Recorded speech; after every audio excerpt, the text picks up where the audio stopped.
So one of the most frequent questions I get is, how'd you grow your channel so fast in a few months? You haven't even posted that many videos. And basically what I'm going to try to explain is the strategy for what makes you successful in social media. And it's called jab, jab, jab, right hook, which means give, give, give, and then ask. And it's actually a lot more like jab 20 times or 50 times or 100 times and then right hook. And I think Gary would agree, but that just doesn't really make a good book title. Now, you might be saying, well, who cares about what makes you grow in social media? And the answer is basically, everyone should. If you're an entrepreneur or connected to business in any way, you better know how this works. If you do anything creative, you better know how to create a following. If you want to know what makes people respond to you in the 21st century where the average person gets hundreds of people just like you shoved onto his computer screen, you better understand this. And basically, if you plan on doing anything great today, you better understand how social media works. And that, I hope, includes everyone watching this. So this video is all about strategy. There are a million different tactics. For example, you might watch my Rich Dad Poor Dad video and see that it's titled, How to Get Rich. Now, under no circumstance would I want to name my video something so banal, but that's just what people search for. And I just did a search for how to get rich, which gets searched for all the time, and my video came up first. Now, there were also about 4 million other results. So the 4 million people knew what to title their video, but 99% of those videos will never get viewed. So you can know every tactic there is, which I would encourage you to learn about, but if you don't have the right strategy, it's all going to be useless. So let me break down the strategy. And I'm not doing this to be like, oh look guys, look how great my channel is or whatever. I'm basically taking a step back and objectively analyzing why this particular channel has grown the way it has and why it's going to be one of the most successful channels in the books and personal development niche.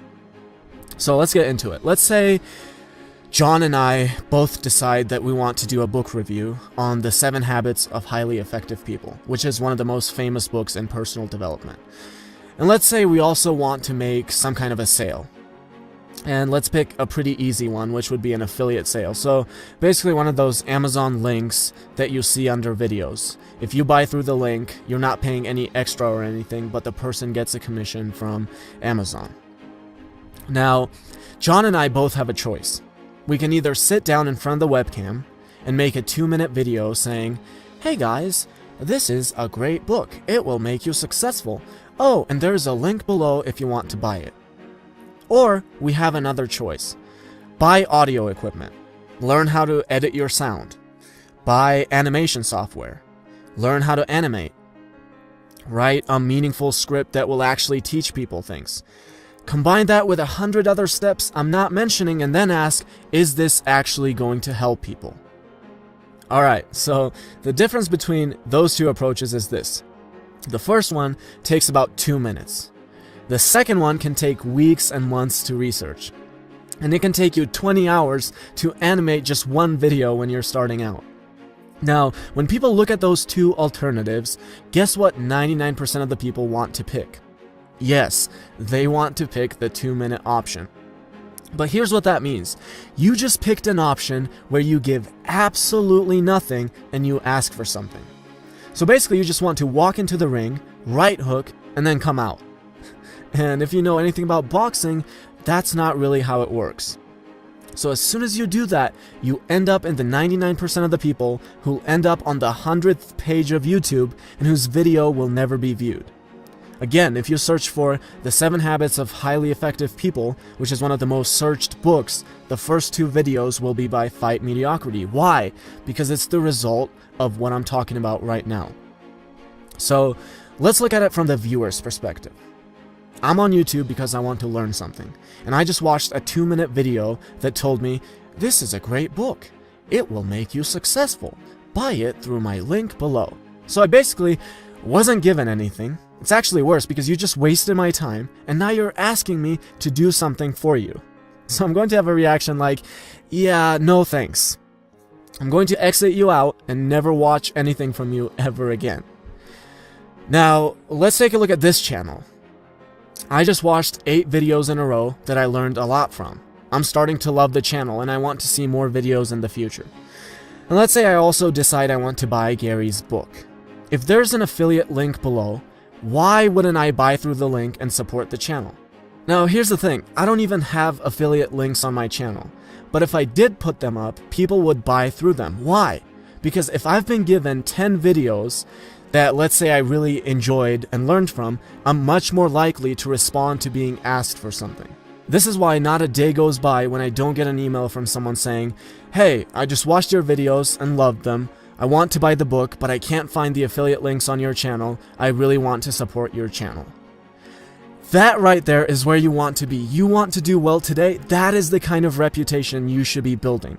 You want to be giving so much that when you do ask for something, people almost feel bad to not help you out.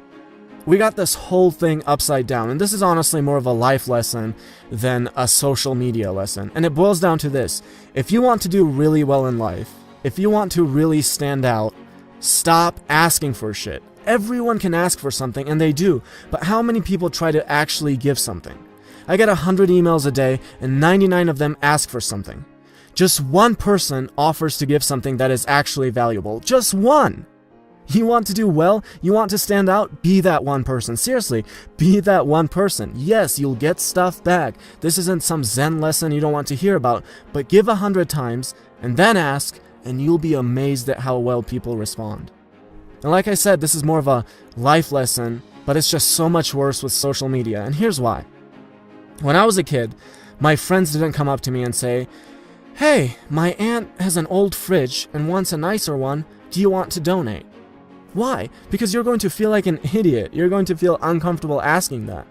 But hey, it's the 21st century. Just put it on GoFundMe, drop it on Facebook, no problem. You're so detached that it doesn't make you feel bad. But here's the thing. There's an actual person behind that computer screen. There are 100 other people asking him to fund them every day.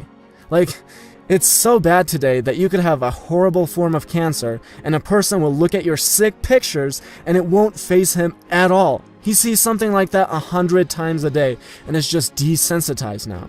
If you think you're going to sell your mediocre product in a market like that by doing what everyone else is doing, you have to be out of your mind. Again, you want to do well in life? You want to stand out? Don't be the guy asking for a new fridge. Now, a few days ago, I created a Twitter for Fight Mediocrity. And I followed Gary, and I wanted to follow a bunch of other authors that I like.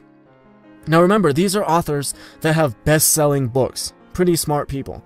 And I take a look at their Twitter, and it sucks. It's not doing well. So I take a look at their tweets, and it's like tweets every 2 weeks saying something like, "Buy my book here," or "Giving a speech here, so buy tickets here." It was seriously like, right hook, right hook, right hook, forever.